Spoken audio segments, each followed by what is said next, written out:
नमस्कार मित्रों, स्वागत है आपका हमारे YouTube चैनल मां शारदा एकेडमी सुविचार बाई सुनीता। मैं आज हम आपको संज्ञा के प्रकार, संज्ञा के भेद, संज्ञा कितने प्रकार की होती है उसे पढ़ाएंगे। संज्ञा, संज्ञा के भेद या संज्ञा के प्रकार। तो संज्ञा हमारी तीन प्रकार की होती है। सबसे पहला व्यक्तिवाचक संज्ञा, नंबर 2 जातिवाचक संज्ञा, नंबर 3 भाववाचक संज्ञा। देखिए, नंबर 1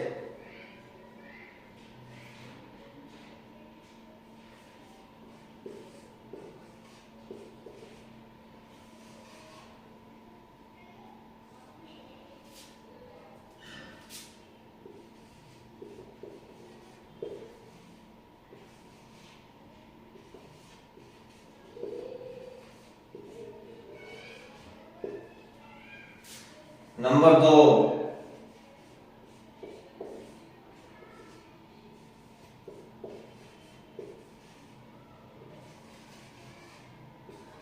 जातिवाचक संज्ञा,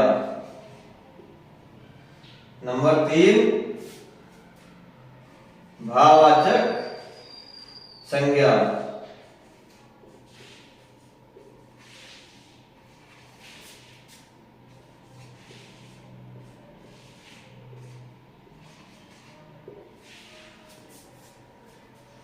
तो कितने प्रकार की होती संज्ञा हमारी? नंबर 1 व्यक्तिवाचक संज्ञा, नंबर 2 जातिवाचक संज्ञा और नंबर 3 भाववाचक संज्ञा। अब विस्तार से बताते हैं आपको। व्यक्तिवाचक संज्ञा, व्यक्तिवाचक संज्ञा तो व्यक्तिवाचक संज्ञा, जैसे कि नाम से स्पष्ट हो रहा है, नाम से पता चल रहा है कि जिस संज्ञा शब्द से किसी विशेष व्यक्ति, विशेष वस्तु, विशेष स्थान के नाम का बोध होता है उसे व्यक्तिवाचक संज्ञा कहते हैं। जैसे पूरी परिभाषा लिखते हैं।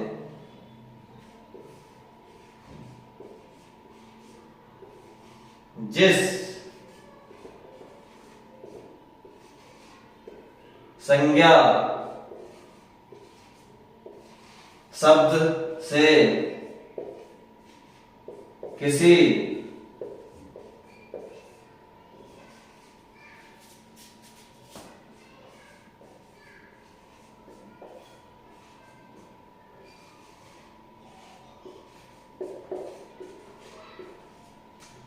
विशेष व्यक्ति,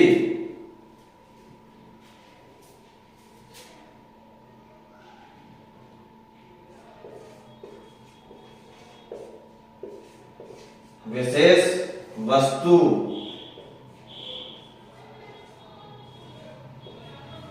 फिर विशेष स्थान,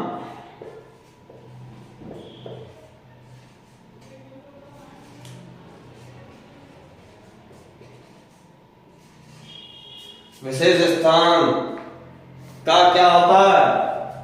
बोध होता है।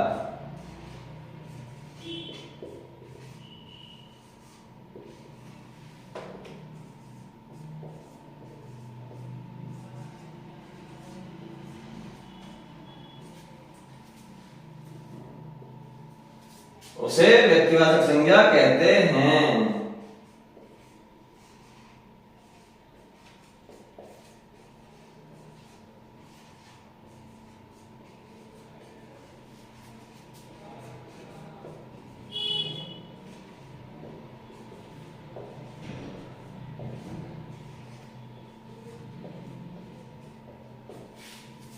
देखिए, जिस संज्ञा शब्द से किसी विशेष व्यक्ति, विशेष वस्तु, विशेष स्थान का बोध होता है या ज्ञान होता है, उसे व्यक्तिवाचक संज्ञा कहते हैं। जैसे देखिए,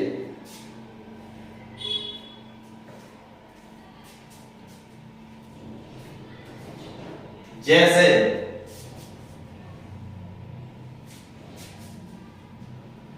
किसी विशेष व्यक्ति, इसे मिटाते नहीं है, इसी से समझाते हैं आपको। किसी विशेष व्यक्ति, तो विशेष में हम नहीं आते, जैसा हमने वहां बताया था कि नरेश, रमेश, जुबैदा, ये विशेष नहीं है। विशेष है कौन? महात्मा गांधी। महात्मा गांधी हुआ ना किसी विशेष व्यक्ति का नाम, महात्मा गांधी।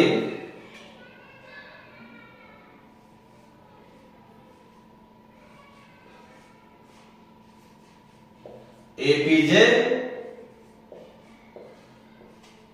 अब्दुल कलाम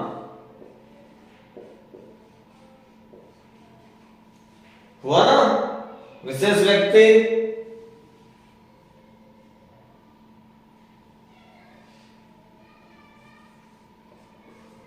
इंदिरा गांधी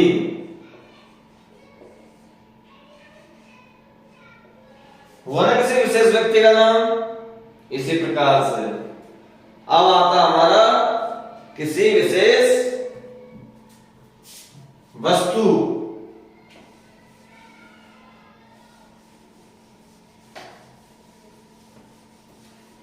विशेष वस्तु में हमारा आ गया क्या?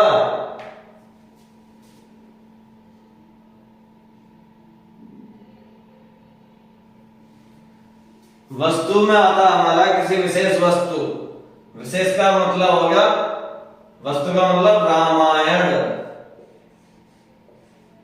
विशेष वस्तु है। भगवत गीता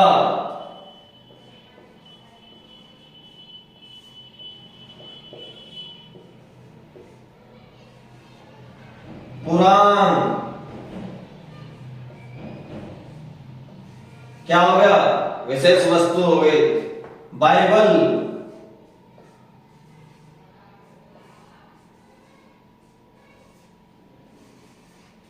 विशेष वस्तु हो गई।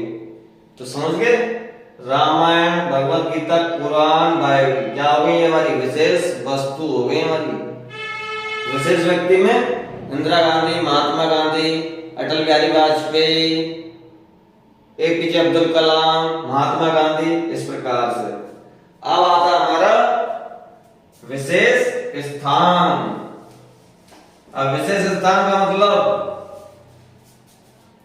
विशेष स्थान का मतलब क्या हुआ हमारा? विशेष स्थान जैसे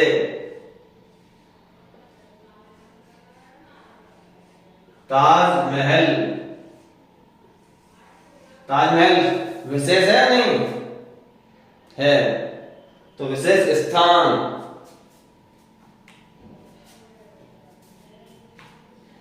उसके बाद आता हमारा लाल किला।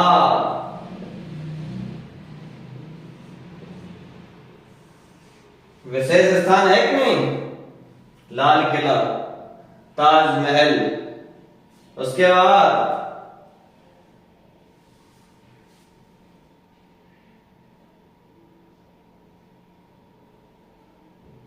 ताजमहल, लाल किला के बाद क्या आता है?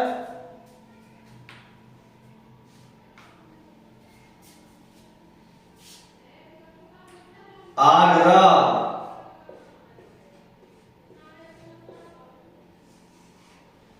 आगरा विशेष स्थान है कि नहीं? क्योंकि वहां क्या है? ताजमहल है। ठीक है, तो इस प्रकार से तो समझ में आ गया होगा व्यक्तिवाचक संज्ञा कि जिस संज्ञा शब्द से किसी विशेष व्यक्ति, विशेष वस्तु, विशेष स्थान का बोध होता है उसे व्यक्तिवाचक संज्ञा कहते हैं। अब जातिवाचक संज्ञा।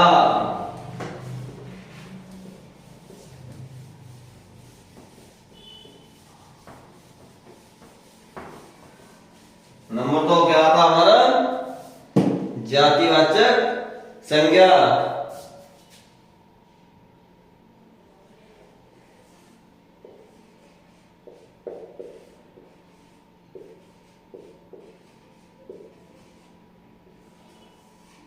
जातिवाचक संज्ञा। तो जातिवाचक संज्ञा देखिएगा,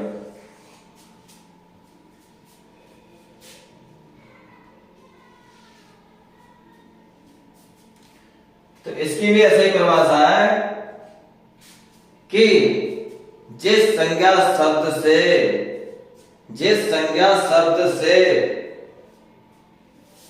किसी जाति के सभी व्यक्तियों, स्थानों या पदार्थों का बोध हो, उसे क्या कहते हैं? जातिवाचक संज्ञा कहते हैं। जिस संज्ञा शब्द से किसी जाति के सभी व्यक्तियों, पदार्थों या स्थानों का बोध हो, उसे जातिवाचक संज्ञा कहते हैं। जिस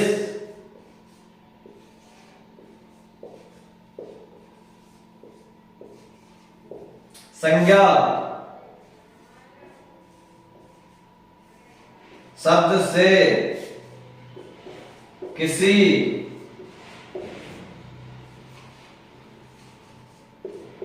जाति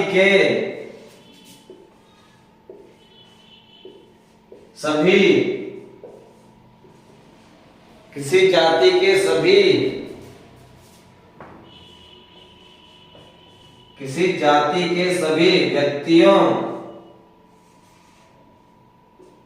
स्थानों,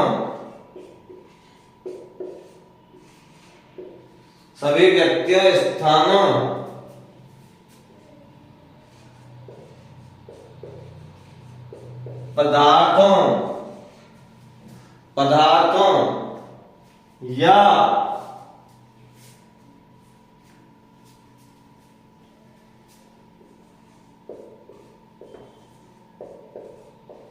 बोध हो, उसे जातिवाचक संज्ञा कहते हैं।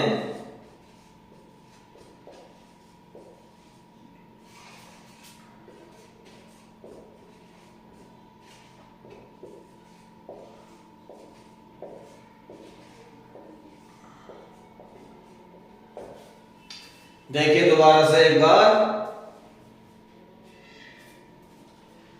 जिस संज्ञा शब्द से किसी जाति के सभी व्यक्तियों, स्थानों, पदार्थों का बोध हो, उसे जातिवाचक संज्ञा कहते हैं। जैसे देखिए, जैसे मिटाते नहीं है, ऐसे ही बताते हैं। सबसे किसी जाति के सभी व्यक्तियों,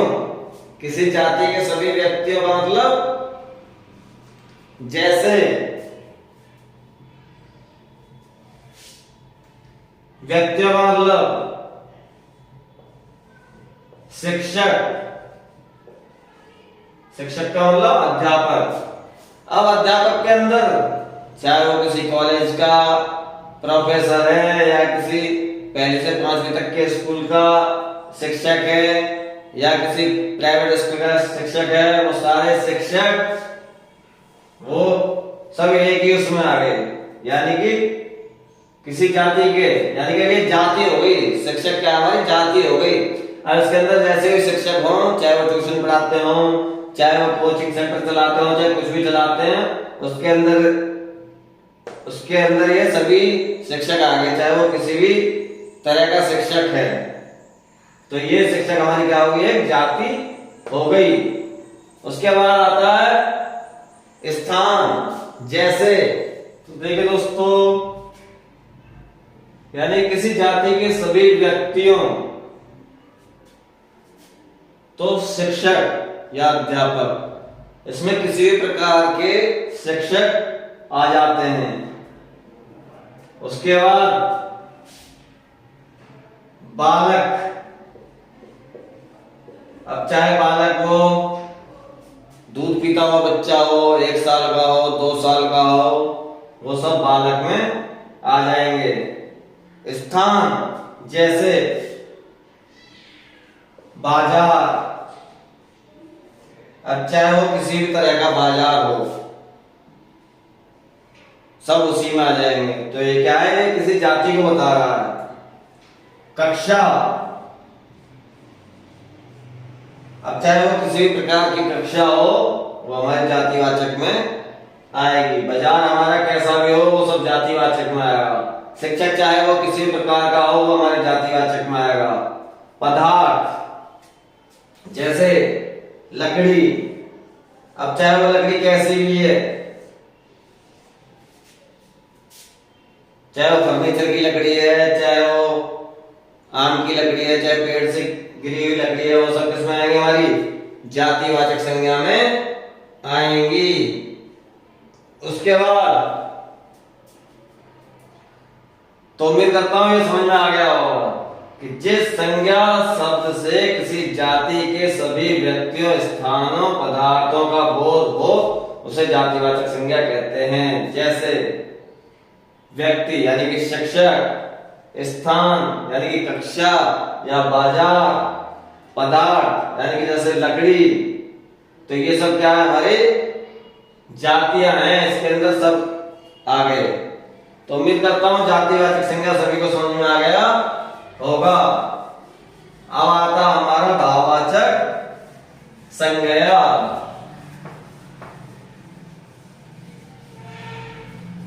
अब आएगा हमारा जातिवाचक संज्ञा।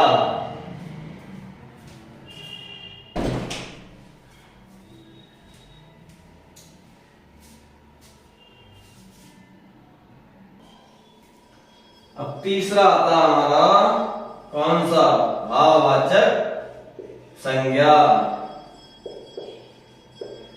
कौन सी, भाववाचक संज्ञा। तो जिन शब्दों से किसी प्राणी, जिन शब्दों से किसी प्राणी या पदार्थ के गुण, भाव, स्वभाव या अवस्था का बोध होता है, उसे भाववाचक संज्ञा कहते हैं। भाववाचक संज्ञा जिन शब्दों से किसी प्राणी या पदार्थ के गुण, भाव, स्वभाव या अवस्था का बोध होता है, उन्हें भाववाचक संज्ञा कहते हैं। जैसे गुण कि राजकुमार कैसा है, बहुत ही वीर है। तो वीर होना क्या हो गया, गुण हो गया। अब भाव, भाव हमने पहले बताया था कि भाव सिर्फ महसूस किया जा सकता है। तो भाव का मतलब कि वो कैसा है, दुखी है या सुखी है। तो ये क्या है हमारे, ये क्या हमारे भाव। अब स्वभाव, किसी प्राणी का स्वभाव कैसा है, यानी कि वो गुस्से वाला है या प्यार से बात करता है, कैसा है। तो ये स्वभाव या अवस्था का बोध होता है। अवस्था का मतलब जैसे बुढ़ापा, जैसे जवानी। तो ये हमारी सब क्या हो गई, बचपन, ये सब क्या हमारी अवस्था। तो उम्मीद करता हूं समझ में आ गया होगा कि जिन शब्दों से किसी प्राणी या पदार्थ के गुण, गुण का मतलब वो वीर है या डरपोक है, भाव दुखी है या सुखी है, स्वभाव वो गुस्से वाला है, प्यार से बात करता है, अवस्था बुढ़ापा है, जवानी है या बचपन है। तो जिनसे इन सब चीजों का बोध होता है उन्हें क्या कहते हैं? भाववाचक संज्ञा कहते हैं। अब नए दौर में दो संज्ञाएं और हैं जिनके बारे में बताएंगे। मुख्यतः तो तीन ही होती हैं। सबसे पहला व्यक्तिवाचक, नंबर 2 जातिवाचक, तीसरा भाववाचक। लेकिन अब दो और होती हैं जिन्हें समझना बहुत ही आवश्यक है। देखिए,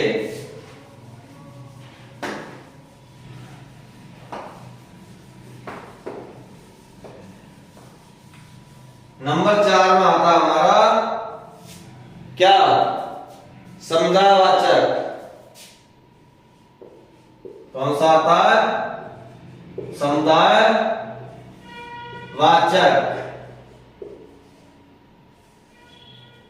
नंबर 5 आता हमारा द्रव्यवाचक। तो नंबर 4 समुदायवाचक संज्ञा, नंबर 5 द्रव्यवाचक संज्ञा। जैसे कि नाम से स्पष्ट है,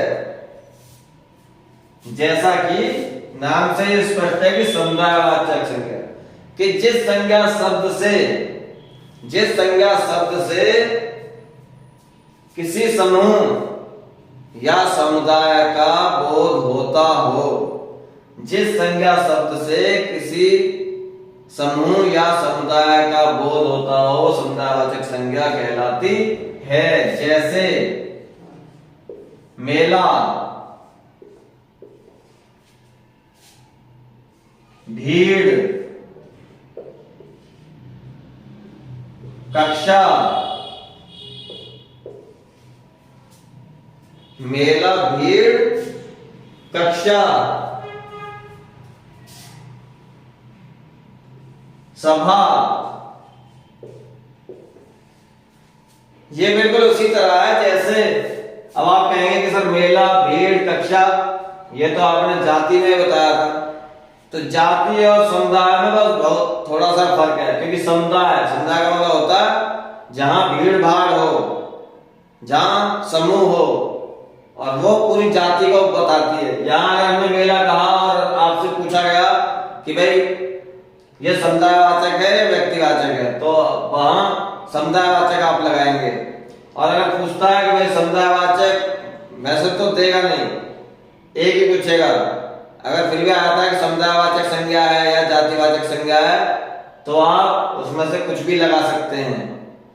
लेकिन वैसे एक साथ ऐसे देगा नहीं वो, या तो समुदायवाचक संज्ञा देगा या जातिवाचक संज्ञा देगा। तो समुदायवाचक और जातिवाचक एक जैसे ही हैं, मेला, भीड़, कक्षा और सभा। अब आता हमारा द्रव्यवाचक संज्ञा। जैसा कि नाम से स्पष्ट है, क्या स्पष्ट है कि जिस संज्ञा शब्द से किसी द्रव का मतलब लिक्विड, जिस संज्ञा शब्द से किसी द्रव पदार्थ या धातु का बोध होता हो, उसे द्रव्यवाचक संज्ञा कहते हैं। जैसे द्रव्य यानी कि दूध, पानी होगा ना द्रव्य, यानी कि जिस संज्ञा शब्द से किसी द्रव्य, तो द्रव्य का मतलब दूध, पानी। अब द्रव्य के बाद पदार्थ या धातु। धातु का मतलब हो गया जैसे हमारा लोहा, तांबा,